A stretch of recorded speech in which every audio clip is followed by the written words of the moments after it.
賴皮教授變身 copycat 好醜啊！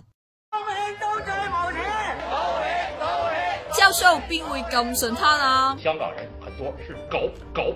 有片有真相，佢都話冇講過。網民咪揾佢啲衰嘢出嚟咯，發現佢喺95年寫嘅清流文化觀點引用嘅文獻，都同陶慕陵喺93年寫嘅清流文學與中國文化好似。分析白居易嘅詩《琵琶行》，陶慕陵就用咗3個層次去分析，包括描寫妓女彈琵琶，概括妓女一生嘅遭遇，然後作者將妓女嘅經歷形容自己，得出同是天涯淪落人，相逢何必曾相識嘅結論。